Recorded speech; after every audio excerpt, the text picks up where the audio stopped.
Samantala, random ang pamamaril sa San Jose National High School ng dalawang children in conflict with the law. Batay sa resulta ng forensic examination na ginamit nilang mga baril.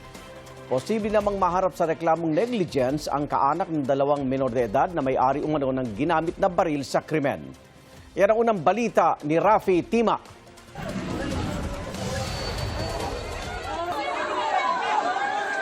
Mula sa mga pinagtaguan nilang classroom, nagpulasan palabas ng San Jose National High School sa Tacloban ng mga estudyante kasunod ng sunod-sunod na putok ng baril. Ang ilan, nagkubli sa bahay ni Stel Miranda. Unang-una ko po narinig yung sigawan ng mga bata. Pagkasigawan po kasi nila, lumabas po ako. Pagkalabas ko po, nakakasalubong ko po sila. Tapos sabi po agad nila sa akin, "Ate, tulong, papasukin niyo po kami. Meron po kasi namamaril." Sabi ko, "Ha?" Kala ko po nung una may sunog. Alam mo po yung takot na takot po talaga sila. Nung nanginginig na po lahat ng katawan nila po na sobrang takot po na parang pati ikaw may iyak sa kanila. Yung itsura po nila na yung takbo na wala po na po silang mga sapatos, nakamedyas na lang po.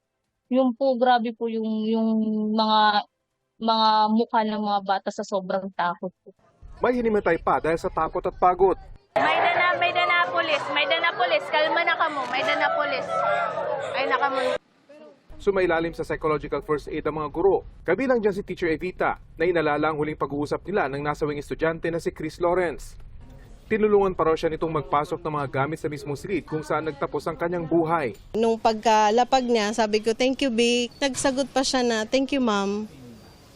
Parang sabi ko, ito yung tumutulong na, siya na nga yung tumulong, siya pa yung nagpapasalamat. At yun na yung last na nakausap niyo po siya? Yes po. Kaya sabi ko, parang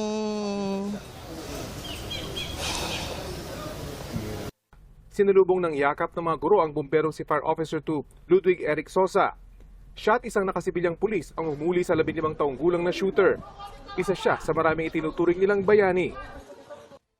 Tapos na ang forensic examination sa dalawang baril na ginamit sa pamamaril, pati na sa bangkay at damit ng mga nasawi. Sa damit po kasi ng victim, pwede po natin makita doon ang indication ng possible distance, kung malapitan ba or malayo.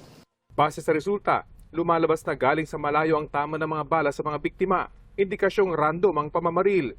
Mga vital organs din daw ang tinamaan sa mga biktima na kanilang ikinamatay. Ayon sa hepe ng Philippine National Police, nakatakda na rin nilang kasuhan ng pulis na tita ng shooter na si alias Nash ng paglabag sa Article 365 ng Revised Penal Code o negligence dahil sa pagpapabaya na makuha ang kanyang service firearm.